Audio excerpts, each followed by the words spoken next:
إن الحمد لله والصلاة والسلام على رسول الله أما بعد أعوذ بالله من الشيطان الرجيم بسم الله الرحمن الرحيم قال تعالى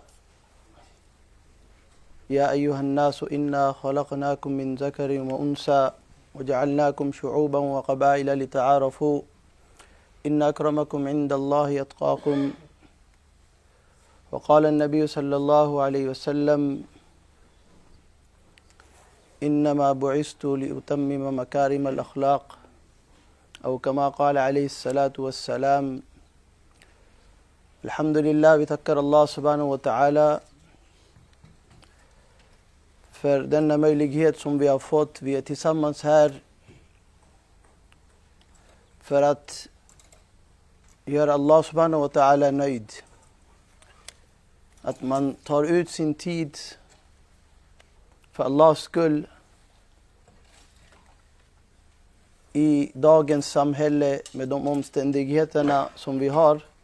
Det är en stor gåva att Allah väljer oss och vi får denna chans. Så alhamdulillah, vi thank Allah subhanahu wa ta'ala for the opportunity that Allah has chosen us. And today, in today's time, that we are able to take out some time for Allah's, only to seek Allah's pleasure. This is great blessing of Allah subhanahu wa ta'ala. alhamdulillah, हम अल्लाह का शुक्र अदा करें कि आजकल के ज़माने में इस माहौल में हमें अल्लाह जो है मौका दे रहा है कि हम अल्लाह के घर में आए, अल्लाह की इबादत करें. अल्लाह ने हमें चुना और ये मौका दिया, इस पर हम अल्लाह का शुक्र अदा करें. ये बहुत बड़ी नेमत है अल्लाह की. Under de senaste veckorna så har vi fokuserat på en väldigt viktig fråga och olika aspekter runt kring det, och det är användning av sociala medier och vårt ansvar. Det vill säga skyldigheter, våra skyldigheter som muslimer och människor egentligen. Så vi gick igenom adab, akhlaq, att din, det handlar om mycket om akhlaq, om karaktär, goda karaktär. Och då är det inte bara begränsat till moskén eller till Ramadan, det vill säga till tiden och till platsen.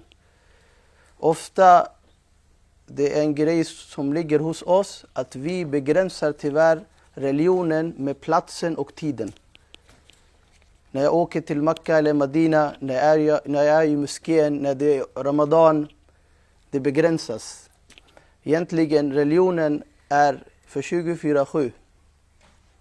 Och den är från profeten sallallahu alaihi wasallams tid till domedagen.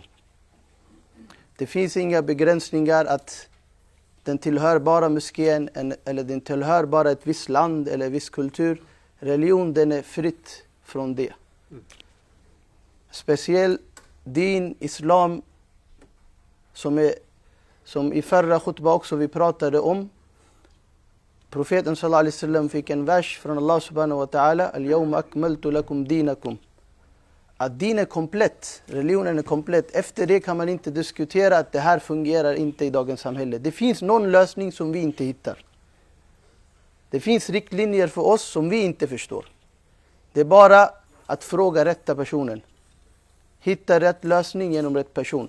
Och det finns också svar i Koranen. Fas'alu ahla zikri in kuntum la ta'lamun.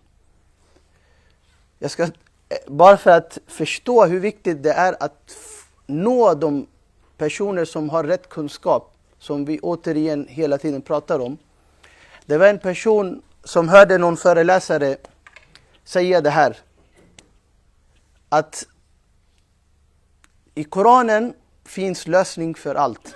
I din finns lösning för allt. Så den här personen som var lyssnare på det här talet, han ställde en fråga till den här föreläsaren efter föreläsning under frågestund. Han sa: men du säger att det finns lösning för allt. Jag vill lära mig hur jag ska vara en bra bakare, baka bröd.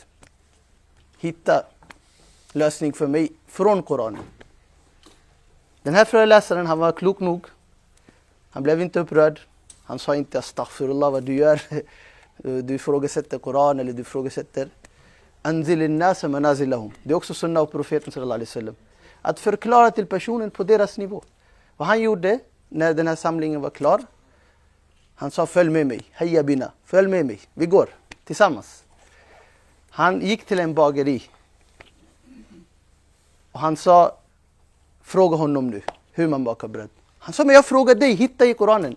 Han sa, Koranen säger, fas'alu ahla zikrin kuntum la ta'lamun. Jag kan inte berätta hur man bakar bröd, för jag är inte kunnig. Han är sakkunnig, fråga honom. Och Koranen berättar att du ska fråga honom. Det är inte jag som säger. Varsågod. Så att man går till rätt person för rätt fråga. Idag vi går till vem som helst för våra lösningar och frågor.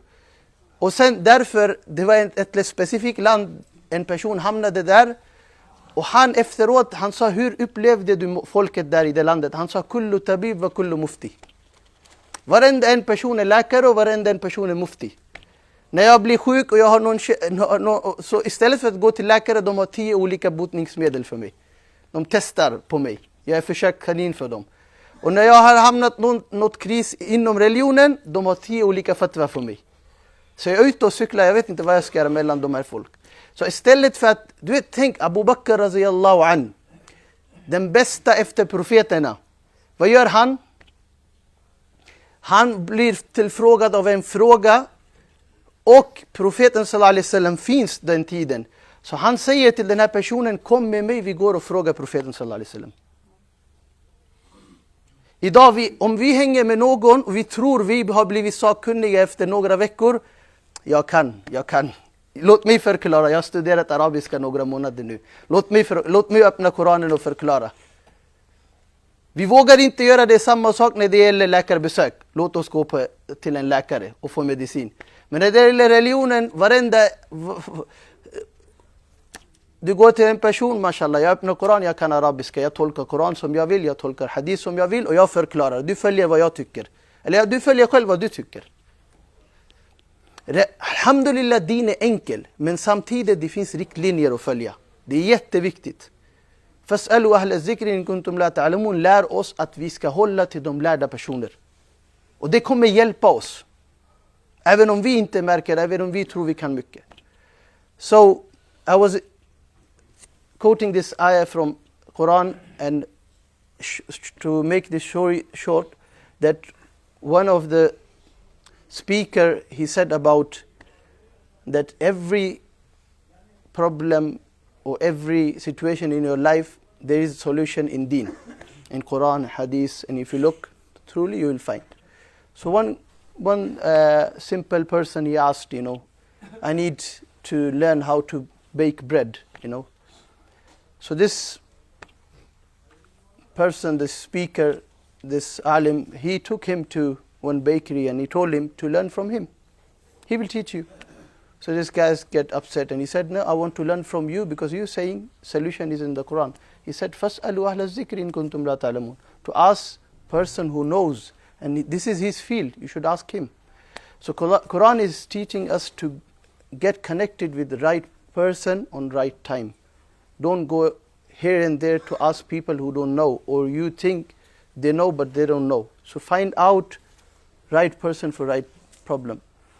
And हम जो अभी बात कर रहे हैं इधर के, हमारे जो मसलों का हल है वो कुरान और हदीस के अंदर है, लेकिन हमें कुरान एक सबक सिखाता है कि हम जो मसला है, जो उस मसले को सही सॉल्व करने वाला है, सही बताने वाला है, उसके पास जाके उस मसले का हल ढूंढें। आज रिवाज ये चल गया है, एक सिस्टम बन गया है कि हर एक अगला बंदा जो है कहता है कि मैं जानता हूँ, मैं बेहतर जानता हूँ। अबू बकर रज़ी अल्लाह अन्हु वो अपने ज़माने में नबियों के बाद सबसे बेहतर, सबसे ज़्यादा इल्म में, सबसे ज़्यादा तक़वे में, सबसे ज़्यादा जो है हर चीज़ में उनका एक मकाम था। लेकिन नबी सल्लल्लाहु अलैहि वसल्लम हयात हैं तो वो सहाबी को क्या कहते हैं, तुमने मुझसे सवाल किया है, मुझसे बेहतर है कि जवाब तुम्हें नबी सल्लल्लाहु अलैहि वसल्लम से मिले, मेरे साथ चलो। तो हम अपने से जानते हैं कि कोई है जवाब देने वाला, तो उसकी तरफ लेके जाएं ताकि सही रहनुमाई हमारी भी हो और जो हमारे आसपास है उनकी भी सही रहनुमाई हो। इसके बजाय कि अगला बंदा जो है जो मर्जी är वो कर ले. Det jag tänkte till koppling till det att vi har pratat om under senaste veckorna mycket om sociala medier och kring det. Vi pratade lite om, och vi tog upp diskussionen att när vi lägger upp bilder och våra aktiviteter på sociala medier, det påverkar andra. Och hur vi ska hålla till kring det. Det är jätteviktigt att veta. För att alla som når, eller vi når dem via våra sociala medier, det är våra grannar på något sätt och vis. Så vi har pratat om det. Sen förra veckan vi var inne på att inte skicka vidare allt som vi får. Bekräfta först. Annars hamnar vi i den hadith som profeten sallallahu alaihi wasallam har sagt. Att det räcker för en lögnare att den personen skickar vidare information som de har bara hört utan att bekräfta. Så vi blir bland dem när vi skickar vidare på de här sms, whatsapp eller så vidare. Det här information jag fick utan att jag vet vad är källan, jag skickar vidare. Idag jag tänkte på några aspekter. Det är att profeten sallallahu alaihi wasallam har till och med lärt oss när det finns en person som leder bönen.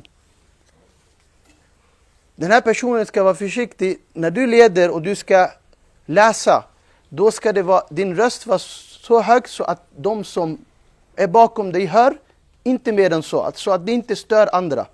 Det vill säga när du ber, rösten ska inte vara så högt att den når mer än den behövs. Du sparar på din röst samtidigt som du når. Och det här är Koranen vi pratar om. Idag vi pratar på samtal i tunnelbanan, ena sidan av vagnen, de andra vet vad vi pratar om. På andra sidan. Och vi pratar också så fint. Det är generaliserat problem i samhället. Att hur pratar vi när vi pratar? Det är till oss samtalet ska höras. Inte till alla. Och sen en annan sak är, vi är väldigt försiktiga när det är möte och viktiga samtal och viktiga intervjuer. Att lägga mobilen på ljudlös. När det gäller moskéer, när det gäller andra viktiga platser vi glömmer. Att mobilen ska vara ljudlös, speciellt i bönesalen, andras heliga platser, det kan vara synagogan, kyrkan. Att visa respekt, det är också från profetens akhlaq. Till heliga platser. Och sen den tredje aspekten i det här, för att kortfatta, det här att när vi använder ringsignal som Koran och azan, vi måste vara försiktiga. Idag vi säger att det finns åsikter att det går att använda. Vi går inte i åsikter, vi tänker själv. Logiskt tänk att du hamnar i toaletten med din signal på. Och sen det ringer, Koranen spelas. Först och främst Koranen i toaletten. Det är en sak. Det andra är att när du ska svara, det finns ringsignal som Koran, du kommer ju svara mitten av ayah. Du kommer avbryta ayah. Det är en annan aspekt av det. Den tredje är azan. Om vi pratar om azan, här och där det blir azan medan vi pratar med någon, medan vi är mitt i något och så vi avbryter azan. Och vi blir okej, det är en annan sak att det är en spelning. Du behöver inte svara på den azan. Eller du behöver inte lyssna på den här Koran för det är en spelning. Det finns vissa åsikter om det. Men fortfarande respekt till det, det är Allahs ord. Och det är azan vi pratar om. Och vad är det? Höger och vänster, vi ser folk lägger ringsignal som Koran och azan. Vi ska tänka på det här. Och sen samma sak med de här apparna som påminner oss om salah. Där har vi ett alternativ att lägga dem ljudlös också. För att det är viktigt. Varför det är viktigt? För att de kan ringa när som helst. Azan-tid går in, du sitter i toaletten. Det är dina behov. Men att de går, du är orsaken. Om vi kan vara försiktiga med det, varför inte? I want to raise 3 aspects of social media and using of mobiles and etc. Different gadgets what we have. One is when we speak on the phone. It's very important that we don't disturb our fellow people, fellow people in train or in bus or wherever we are. We speak to person we are speaking. We don't need to disturb everyone. Today you see this problem in society that you are speaking and everyone in the train or in the bus have to listen to your conversation. You are disturbing people who want to sleep, who want to read, and this is not manners of Muslim. Nabi Sallallahu has taught that, raise your voice even reading Quran, that you don't disturb anyone. So be careful when we speak on the phones. And the other thing is, to use ringtones and, like Quran and Azan what is the harm in that? Okay, people say that is allowed in many opinions or some opinions. We don't go in this discussion. We talk about what is the disadvantage of that. You say you have these ringtones and you are middle of something. What you will do, you will take out the phone and you will just cut this phone. You don't want to answer. You will cut ayah in middle. And what we'll do if you are in toilet, same thing. Quran ayah is playing in the toilet or some place which is not appropriate for Quran or for azan or etc. So just be careful how to, if you want to listen to azan, it's fair enough, it's good. Listen to Quran, fair enough. But it is a appropriate time for everything. So think of how to use, and don't use Quran. And majority have spoken about this matter. Why not to use Quran, ayat of Quran or azan as a ringtone and etc. as a reminder of prayer also. And the last thing is there is again for ringtones and for the azan apps, it's good to get reminder, but once you're getting reminder, you're getting with that a problem also. If you are in appropriate place, then you need to cut this azan or Quran ayah, and you will, I don't know, but some people get bad feelings and then ask, so why not in first hand just avoid this matter? So आखिरी चीज़ ये है कि आज के जो 3 पहलू हैं social media को यूज़ करने के, उनमें से एक ये है कि जब हम फ़ोन पे बात करें तो अगर हमारे दरमियान बात है तो क्यों हम सबको सुनाएं?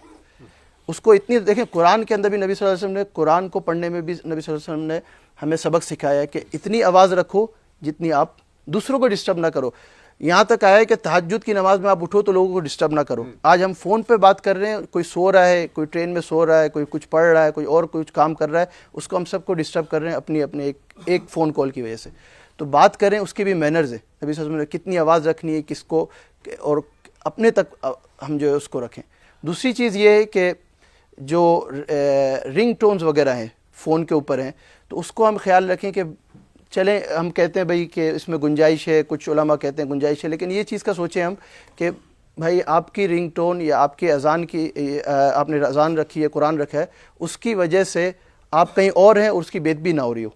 आप टॉयलेट में हैं, आप कोई और काम में हैं, कोई और मशगूलियत के अंदर आप कुरान की आयत को कट करेंगे या बंद करेंगे या फ़ोन काटेंगे, तो कुरान की आयत की भी बेदबी हो रही है, अजान की भी बेदबी हो रही है। और तीसरी चीज़ ये है कि ऐप वगैरह जो होती हैं, नमाज के रिमाइंडर्स होते हैं, ठीक है, नमाज का रिमाइंडर अच्छा है कि हमें नमाज का पैगाम मिल जाता है, हम कहीं काम पे हैं, लेकिन हम उसको किसी और तरह से भी हैंडल कर सकते हैं। इट्स सेल्फ के अजान हो और काम के बीच में अजान आपकी चल रही है, आप खुद भी नहीं सुन रहे, दूसरे भी डिस्टर्ब हो रहे हैं, और दूसरे फिर दीन से करीब आने की जगह दीन से दूर हो रहे हैं कि ये क्या तरीका है, बीच में अजान शुरू हो गई। और बाज़ दफ़ा अजान के टाइमिंग भी सही नहीं होते, आप बीच में खुद नमाज़ पढ़ रहे हैं, आपकी अजान नमाज के बीच में चल रही, तो फिर एक गलत पैगाम इस्लाम का पहुँचता है। तो हम as a messenger of Islam, यानी इस्लाम को सही पहुँचाने वाले बने। अल्लाह ताला में इसकी तौफीक अता फरमाए कि हम इस्लाम को सही समझें, सही अमल करें और सही पहुँचाने वाले बने। तो मे अल्लाह गिव अस एबिलिटी टू जी। यहाँ पे हर घर में तकरीबन बाथरूम के अंदर टॉयलेट भी होता है जी। इसको अगर हम बात करते हो बिस्मिल्लाहिर्रहमानिर्रहीम पढ़ना होता है, तो जी, इसके बारे में आप सवाल इंशाल्लाह बाद में ले सकते। इसमें इतना है कि बिस्मिल्लाह पढ़ना जो है वो वज़ू में सुन्नत है, और टॉयलेट के अंदर अल्लाह का नाम लेना उसकी गुंजाइश नहीं है, तो बिस्मिल्लाह ना पढ़ा जाए, इतना कर लें इंशाल्लाह। The brother asked about, because we have most of the time wuzu is done in the toilet, inside the toilet. What about bismillah, reading bismillah inside toilet? So reading bismillah is sunnah, so it's better to avoid sunnah regarding doing sin, because you are anyway to speak in toilet is anyway against the etiquette of Islam, and read, especially saying Allah's name in the toilet. So it's better to say bismillah before going inside the toilet or after coming out, inshallah. Den här bror han frågade en fråga om att säga bismillah innan wudu, och nu vi vet att flesta vi gör wudu när vi gör wudu hemma, det är i toaletten, och att prata i toaletten ändå det är emot islams adab och karaktär, att man ska prata i toaletten om det inte behövs. Så att vi ska försöka undvika det. Vi kan läsa bismillah innan toalettbesök eller efter toalettbesök, inshallah. Så med Allah acceptera från oss, och med Allah ge oss rätt förståelse av islam, och med Allah ge oss möjlighet att vi kan följa islam på rätt sätt, och inshallah förmedla islam på rätt sätt. Jazakallah khair, inshallah. Sunnah, inshallah. Jazakallah khair.